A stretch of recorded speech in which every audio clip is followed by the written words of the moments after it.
ያለ ጨለማ ነው። ከመሬት በታች የሚገኘውና በከባድ የብረት በሮች የተቆለፈው የኢትዮጵያ ብሔራዊ ባንክ በሚስጥራዊ ካዝና ውስጥ በብቸኝነት የሚሰማ ድምፅ የሰዎቹ የፍርሃት ትንፋሽና የብረት መቆለፊያዎች ግጭት ነበር። ጠረጴዛው ላይ ቢጫ የመብራት ብርሃን የሚያንጸባርቁ ከባድ የወርቅ ባሮች ተደርድረዋል። የባንኩ ከፍተኛ ኃላፊዎችና የጂኦሎጂካል ሰርቬይ ኬሚስቶች እርስ በርስ እየተጠቃቀሱ በዝምታ ተፋጠዋል። ከመካከላቸው አንዱ ባለሙያ የብረት መቧጠጫውን አንስቶ ጠረጴዛው ላይ ካሉት የወርቅ ባሮች የአንደኛውን ገጽታ ቀስ ያለ መጋዝ ይጀምራል። በክፍሉ ውስጥ ያለው ውጥረት አይን ይነካል። የሚረግፈው ወርቃማ ዱቄት ሳይሆን የሽፋኑ ቀጭን ቀለም ነበር። ከቀለሙ በታች ዝገት የበላው ግራጫማና ጠንካራ የባሌስትራ ብረት ብቅ ሲል ክፍሉ ውስጥ የነበሩት ሰዎች ሁሉ ደማቸው ደረቀ። ማንም አልተናገረም፣ ማንም አልተንቀሳቀሰም። የሀገር የመጨረሻው ምሽግ በታማኝ ጠባቂዎችና በነጋዴዎች እጅ በዝምታ ተሽጦ ማለቁንና ካዝናው በባዶ ብረት መሞላቱን የተረዱት በዚያች ቅጽበት ነበር። ብሔራዊ ባንክ የሚገኘው ወርቅ በዚህ መልኩ ተዘረፈ። በዚህ ቅኔ ብቻ አይደለም፣ ወርቅም ይዘረፋል፣ መርከብም ይዘረፋል፣ ባንክም ይዘረፋል። ለዚያውም ብሔራዊ ባንክ፣ ለዚያውም ወርቅ፣ ለዚያ ተመሳሳይ ሰርቶ በማጭበርበር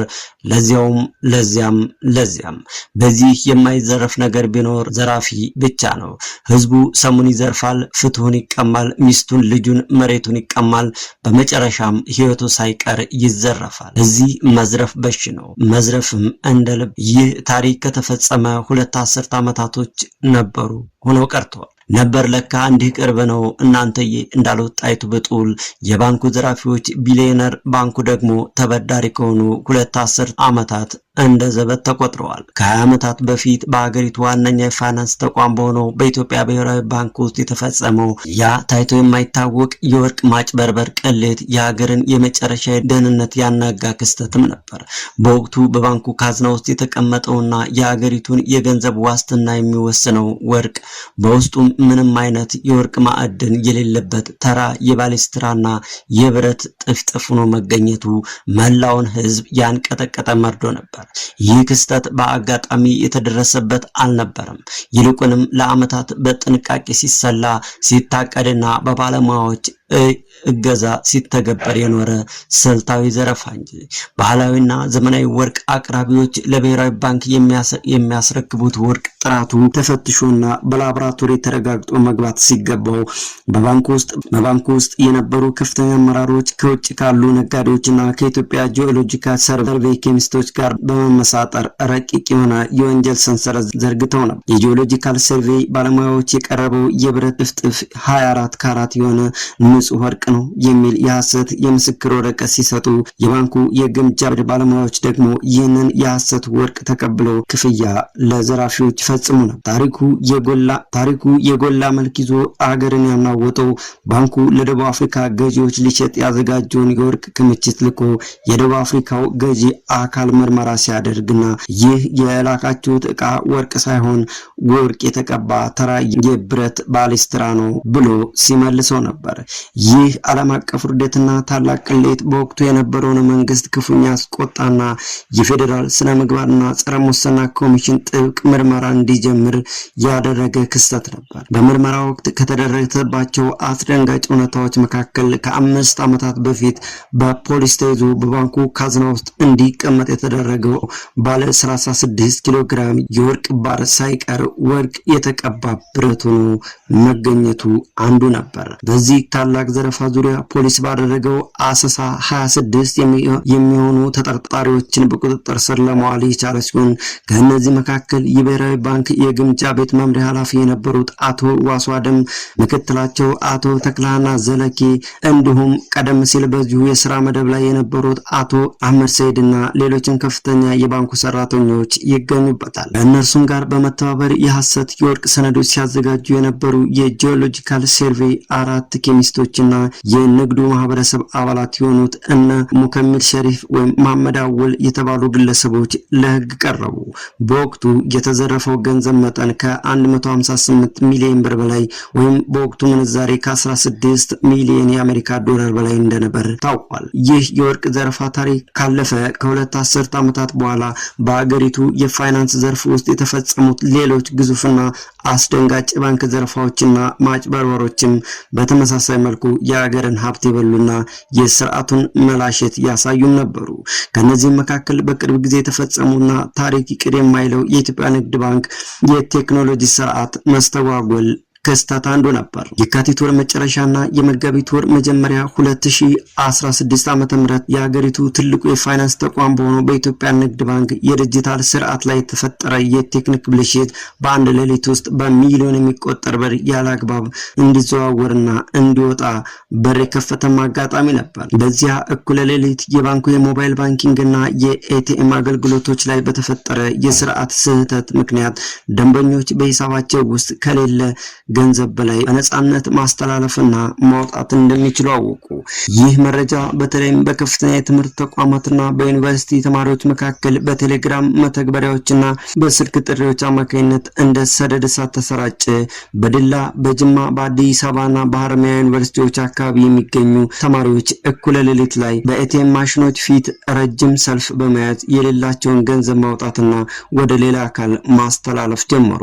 በአጠቃላይ በአንድ ሌሊትና በነጋታው ጠዋት በተከናወኑ ከ490 ሺህ በላይ ህገወጥ ግብይቶች አማካኝነት ከ800 ሚሊዮን ብር በላይ ወደ 14 ሚሊዮን የአሜሪካ ዶላር ገደማ ከባንኩ ስርዓት ወጣ። የባንኩ ፕሬዝዳንት አቶ አፒሳኖ በሰጡት ጋዜጣዊ መግለጫ የተፈጠረው ችግር በባንኩ የቴክኖሎጂ ማሻሻያ ወቅት ያጋጠመ የስርዓት ብልሽት መሆኑንና የተወሰደው ገንዘብ በሙሉ በአስቸኳይ ካልተመለሰ ተማሪዎቹና ሌሎች ግለሰቦች ስማቸውና ፎቶአቸውን በይፋ ተለጥፎ ለህግ እንደሚቀርቡ አስጠነቀቁ።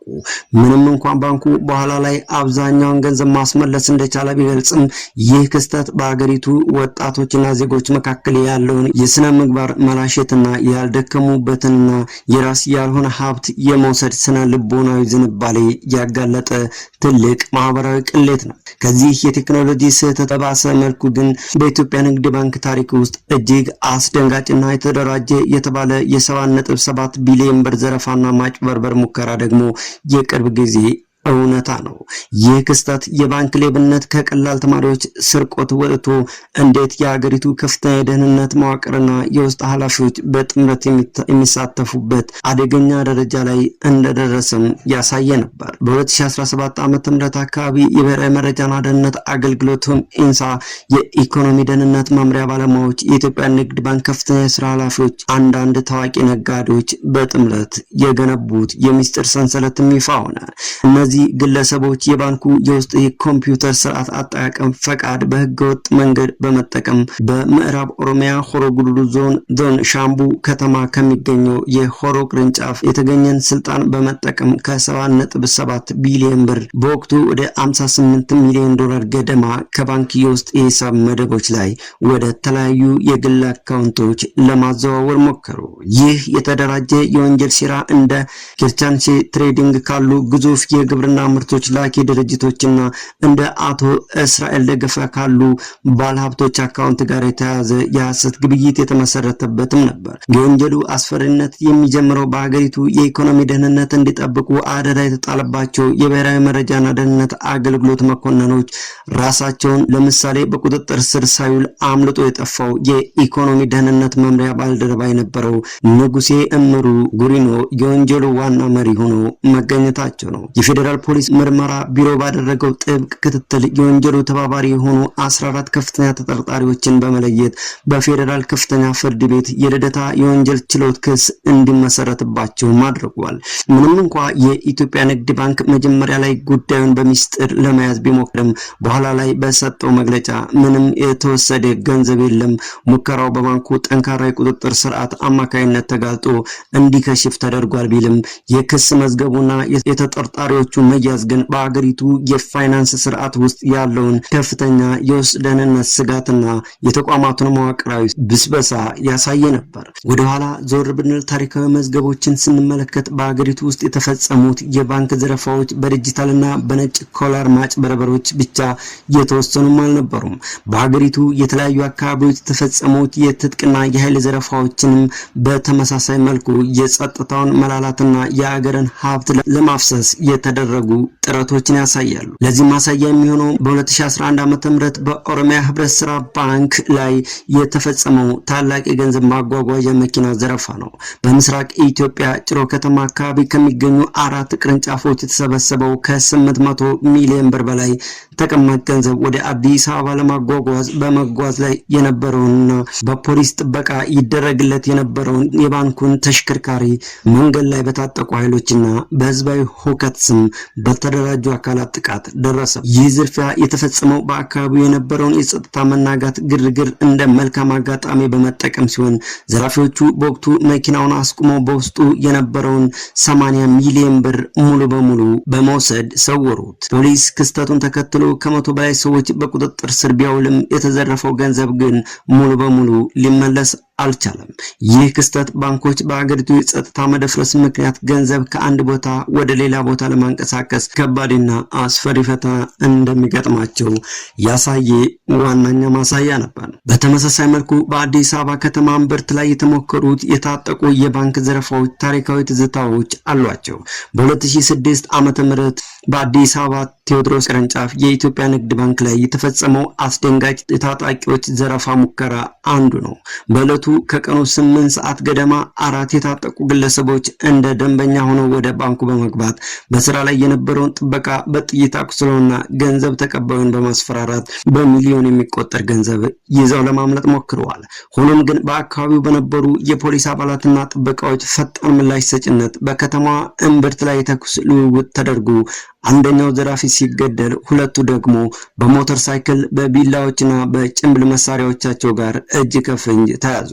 ምንም እንኳን ይህ ሙከራ በቁጥጥር ስር ቢውልም በከተማዋ መካከል የንግድ ቀጠናዎች ውስጥ እንዲህ አይነት ደፋር ዘረፋዎች ሊታቀዱ መቻላቸው የባንኮቹን የውጭ ጥበቃና ደህንነት ምን ያህል ለደካማ አደጋዎች የተጋለጠ መሆኑን አመላካች። የባንክ ዘረፋ ታሪኮች ይበልጥ ውስብስብ የሚያደርጋቸው በቅርብ ዓመታት ውስጥ በአዲስ አበባ ከተማ ዳርቻዎች ላይ በሚገኙ የግል ባንኮች ላይ የተፈጸሙት ተከታታይ ዘረፋዎች ናቸው። ለምሳሌ በዳሽን ባንክ በኦሮሚያ ኢንተርናሽናል ባንክ ቅርንጫፎች ላይ በየካቲት ወር 2012 ዓ.ም አካባቢ የተፈጸሙት የሌሊት ዘረፋዎች ይጠቀሳሉ። በከተማዋ ዳርቻ በሚገኘው የኤረርበር ዳሽን ባንክ ቅርንጫፍ ላይ እኩለ ሌሊት በተፈጸመ ጥቃት ዘራፊዎች ጥበቃዎችን በመግደል በማሰርና የብረት ካዝናዎችን በመስበር ከ4 ሚሊዮን ብር በላይ ይዞ መሰወር ለአካባቢው ነዋሪዎችና ለባንክ ሰራተኞች ትልቅ የስጋት ምንጭ ሆነው ሰንብተዋል። እነዚህ ሁሉ ታሪኮች የሚያሳዩት አንድ መራራ እውነት አለ። በሀገራችን የታሪክ ገጾች ውስጥ የአገርና የሕዝብ ሀብት በተለያዩ መንገዶች ሲመዘበሩ ኖሯል። ጥንትም ቢሆን ዘረፋ በጠመንጃና በጉልበት ይፈጸም ነበር። ዛሬ ግን ዘረፋው መልክ ቀይሮ በቁልፍ ሰሌዳ ወይም በኪቦርድ፣ በዲጂታል ስርዓቶች፣ በኬሚካል ላቦራቶሪዎች፣ በከፍተኛ የመንግስት የደህንነት ማዕረጎች አማካኝነት ይፈጸማል። ባንክ ማለት የአንድ ሀገር ኢኮኖሚ ደም ስር፣ የድሆች ጥሪትና የትውልድ ተስፋ መቋጠሪያ ተቋም ነው። ይህ ተቋም ግን በአመራሮቹ ክህደት፣ በነጋዴዎች ስግብግብነትና በህገወጥ ቡድኖች ጥቃት ሲናጋ የሚጎዳው ተራውና ታታሪው ህዝብ ብቻ ነው። ያ በ2000 ዓ.ም የተፈጸመው የወርቅ ዘረፋ ከ20 ዓመት በኋላ በ2016 እና 17 ዓ.ም ውስጥ በዲጂታል ስርዓቶች በ77 ቢሊዮን ብር የሐሰት ዝውውር መልክ ራሱን ደግሞ ሲከሰት እናያለን። ለዚህም ነው በዚህ ቅኔ ብቻ አይደለም ወርቅ ይዘረፋል፣ መርከብ ይዘረፋል፣ ባንክም ይዘረፋል የሚለው የአገላለጽ ዘይቤ ዛሬም ድረስ በታሪካችን ውስጥ እጅግ ትክክለኛና ወቅታዊ ሆኖ የሚቀጥለው።